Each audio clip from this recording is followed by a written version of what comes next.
ஒரு நாளுக்குள் எத்தனை கனவு உன் பார்வையில் விழுகிற பொழுது। দক্ষিণ ভারতের ফিল্ম ইন্ডাস্ট্রির দুই তারকা নয়নতারা ও ধানুষ, তাদের মধ্যে দ্বন্দ্ব এবার প্রকাশ্যে। নিজের ইনস্টাগ্রাম হ্যান্ডেলে খোলা চিঠি লিখলেন অভিনেত্রী।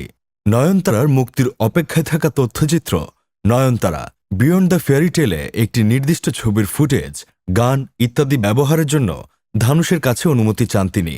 তবে বারবার তা নাকচ করে দেয়ায় প্রতিহিংসা পরায়ণ হয়ে উঠেছেন ধানুষ বলে অভিযোগ করেছেন অভিনেত্রী। 2015 সালে মুক্তি পায় নানুম রাউডি ধান ছবি, যেখানে অভিনয় করেছিলেন নয়নতারা ও বিজয় সেতুপতি। ছবির প্রযোজক ছিলেন ধানুষ।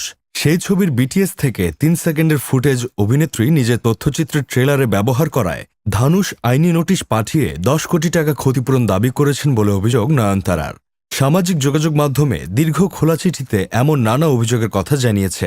চিঠিতে অভিনেত্রী পরিষ্কার উল্লেখ করেন তার আসন্ন তথ্যচিত্রে ওই নির্দিষ্ট সিনেমার কিছু ছবি, ফুটেজ, গান বা ভিডিও ব্যবহার করতে চান, কিন্তু এ সমস্ত ক্ষেত্রে একটি কপিরাইটের ব্যাপার থাকে। ফলে ছবির প্রযোজক হিসেবে ধানুষের কাছে বারবার অভিনেত্রী অনুরোধ জানান তাদের এনওসি দেওয়ার জন্য। অভিযোগ করে তিনি জানান তাদের সেই অনুরোধ বারবার খারিজ করেছেন, ফিরিয়ে দিয়েছেন। নানুম রাউডি ধান ছবির পরিচালক ছিলেন নয়নতারার স্বামী বিঘ্নেশ শিবান। শত্রুতা চরিতার্থ করতেই ধানুষ এমন করছেন। তার কথায় অন্যের ভালোয় খুশি হন না ধানুষ। এই ছবি যখন সাফল্য লাভ করে তখনও নাকি ধানুষ ভালোভাবে মেনে নেননি সেটা।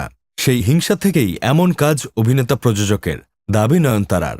সবশেষে অভিনেত্রী অনুরোধ করেছেন ধানুষকে প্রতিহিংসা পরায়ণ না হতে। এই বিষয়ে এখনও ধানুষ কিছু বলেননি। বিনোদন desk, Sadman Sakib, Bangladesh news today.